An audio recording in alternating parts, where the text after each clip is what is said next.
This Real-Time Economic Summit is brought by RTC. RTC was created 3 years ago, and it was created as the Real-Time Conference. And we wanted to create an event which would take place in 3 different cities, Munich, Paris, and New York. And we had the great idea to schedule it in April 2020. Something happened, you might have heard of it. And we had to cancel Munich first, and then regroup Paris, New York, then to cancel Paris, and then to cancel New York. And a lot of events decided to wait and see. We decided to transition into a fully virtual event. After all, we were about real time, which is all about virtual. So we decided to create an event which would be about real-time technologies, which would happen in real time, and which would be fully virtual.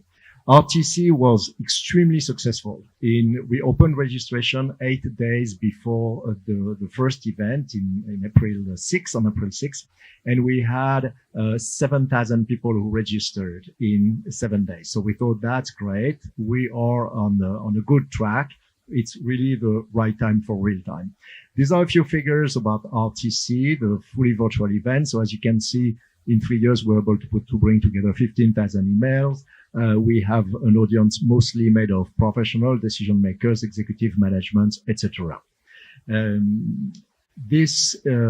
Since we had so many executives and we were so successful, we decided to grow as fast as possible, and we created the Real-Time Society, a professional organization bringing together real-time specialists. Similar, if you are familiar with Visual Effects Society or Kronos Group, this is the kind of same professional organization. And we decided to create an event which would focus only on the economics of this business. There are a lot of events which are about technologies, about workflow, about creative aspects of things, but not a lot discussing the economic impact of real-time technologies. And in the future, we will create the Real-Time Innovation Award, the Real-Time Institute, and the Real-Time Research Lab. So now I go back to the beginning of this presentation. So my apologies for this. It was a little bit last minute preparation. And here we go. So this is an image of our last fully virtual event, which was on this LED stage in Toronto. And the Real-Time Economic Summit, which is the purpose of this talk, is not another technology event. It's really an executive think tank. We want to bring 250 decision makers and executives from around the world, across industries, to discuss how real-time technology adoption impacts the bottom line, and to offer as much as can be strategic, honest perspectives on the strategic technology decisions in the face of economic uncertainty. These are a few people, a few companies which have been participating in RTC since the creation of the event in April 2020. We believe there's a need for a summit on the economics of real-time technologies. We want to answer some hard questions. Which real-time tools and techniques are ready for my field's demand? Will adopting real-time technologies mean real structural change? What will it cost to get started? What return on investment can I expect, and when? This event will take place at the Museum of the Moving Image in New York, which is a very nice place. Again, it's a curated gathering. The majority of the event is peer-to-peer, intimate roundtable, closed-door workshops, networking events, and cameras are off. There will be no recording, there will be no journalists, to really facilitate honest and candid discussions. There will be some strategic keynotes, some fireside chat taking place in the main auditorium of the Museum of the Moving Image. So Mark Whitten, who is Senior Vice President and General Manager Create at Unity, will give a keynote about freeing the 3D data of the enterprise. We have Jo Platte, Chief Innovation Officer and VFX Supervisor at Metaphysics.ai, who will give a keynote about real-time AI in feature film. Is generative AI already changing the economics of film production today? Which benefits will challenge us? If you have to have a look at the text, I will not read it, but you can see that we try to focus on what have been the challenges Metaphysics had to face to reach this result. What worked, what didn't, which lesson did Metaphysics learn based on this experience? These are not marketing talks, trying to promote a solution, trying to promote a product. We believe we live in a world of promises, where everything is great, and you will see what happens in 1 year, we will see what happens in 2 years, in 5 years from now. So this is really promises upon promises upon promises. We try to freeze the image and to get into the reality. What works? What doesn't work? How much does it cost? If I'm an architecture studio with 1,200 architects, how do I train them? How do I transition from a linear workflow to a real-time workflow? And we are trying to bring as many case studies as possible to have candid discussion on honest perspective on what worked, what didn't work. Obviously, generative AI will be at the core of some of the conversations. It's a pretty hot topic. And with, in this case, what is super interesting with Metaphysics is that they applied the de-aging system to Bob Zemeckis' next movie. So we are bringing Kevin Bailey, the fixed supervisor on the movie, maybe Bob, maybe a couple of other significant players to really discuss what is what are the results. And as we all know, it's always possible to write a beautiful story about this. Hey, look, generative AI is changing the face of the feature movie production.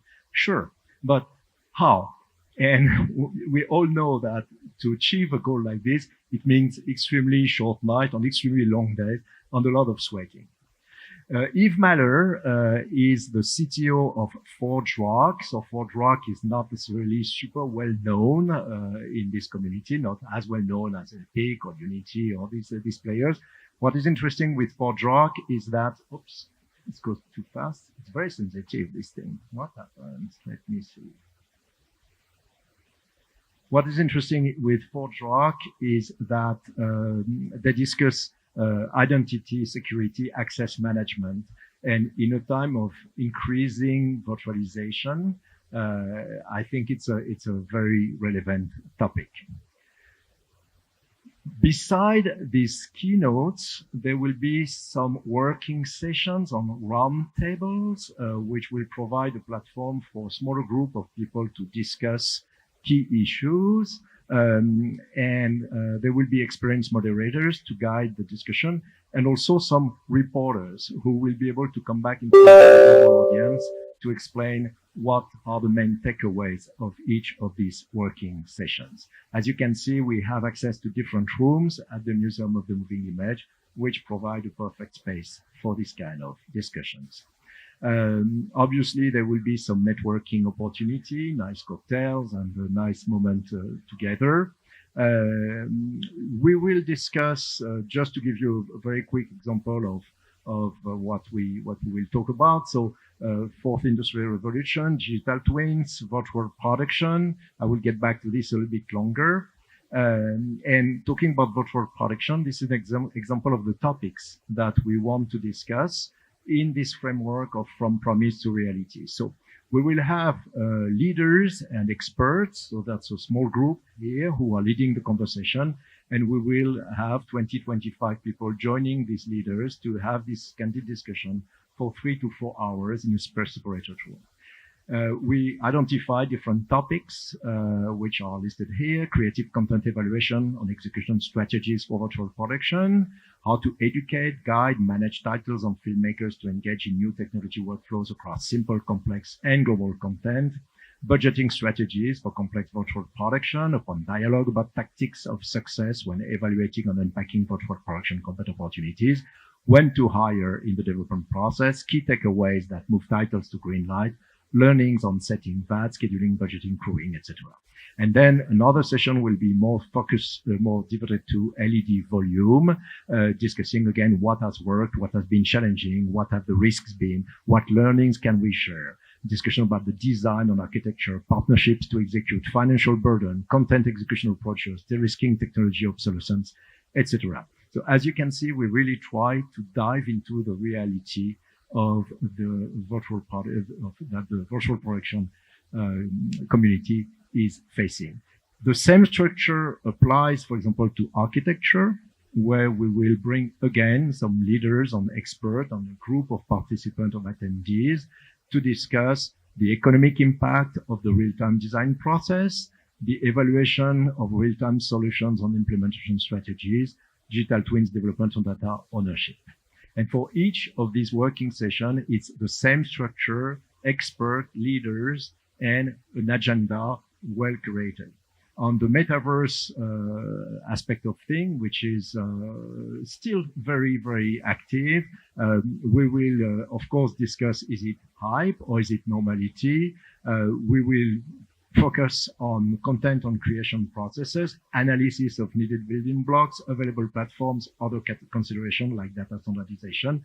And of course, we will discuss technology and ecosystem, shedding light on the technical requirement, dependencies, and discuss the strategies to establish a sustainable ecosystem for the business. There will be also some roundtable. So, for example, AI in visual arts or equity, diversity, and inclusion, just to name a few.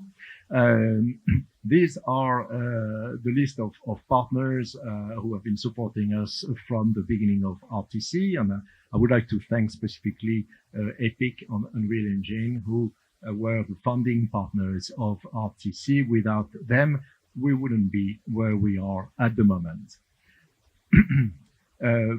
If you, for the partners who will join us, it's obvious that it will be an opportunity to engage with top-notch decision makers, to generate new leads, to increase brand exposure, accelerate time to market, discover new business idea, and engage with highly motivated professionals.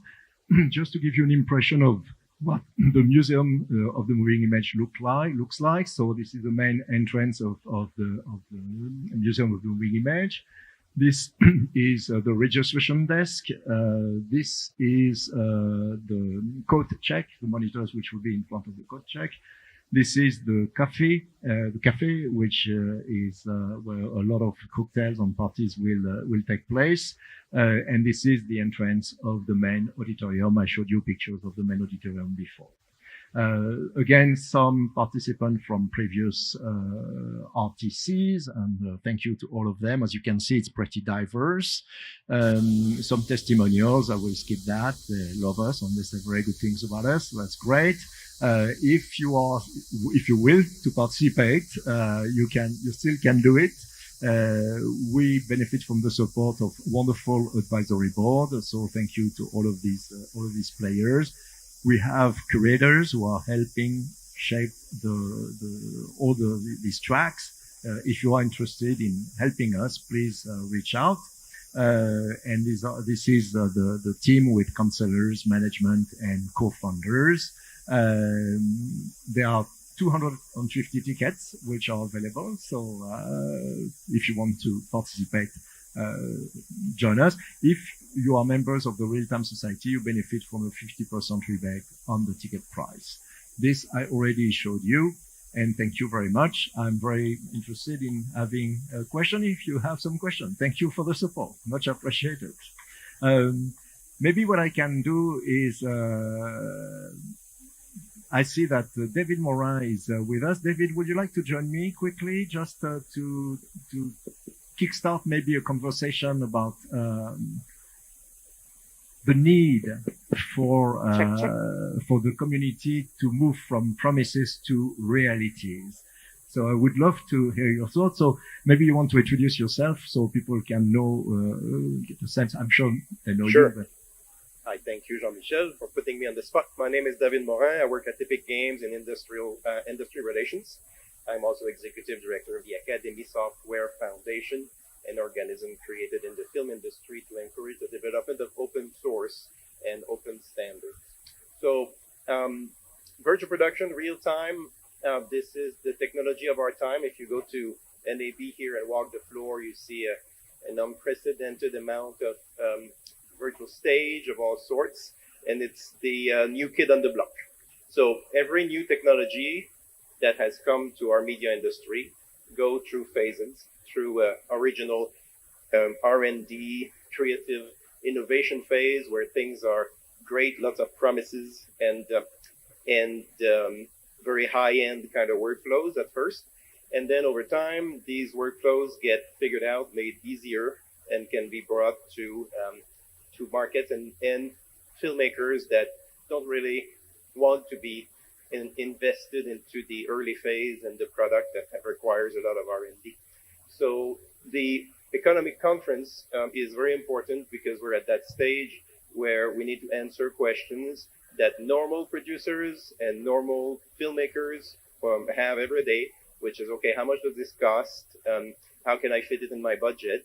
So virtual production has been moving at a super fast pace in terms of its adoption compared to other technologies of the past. And we're going through these phases much faster than usual. And so adoption is there. It's used in camera virtual production in particular, which you see everywhere here. That's the new name for in camera visual effects. Even the terms are evolving very fast. That is being adopted in all sorts of scenarios, but still a small percentage of the scenarios where it could actually help.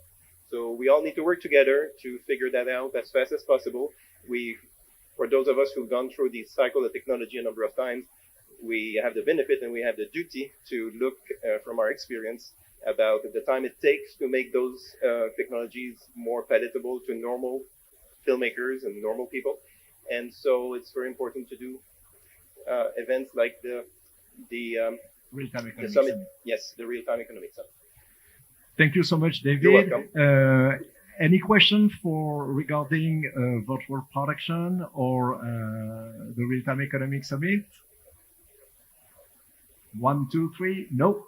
Okay. Thank you all for joining this presentation, and we look forward to welcoming you to New York, mid of May. Lot of information on the website, realtimeconference.com. Thank you all.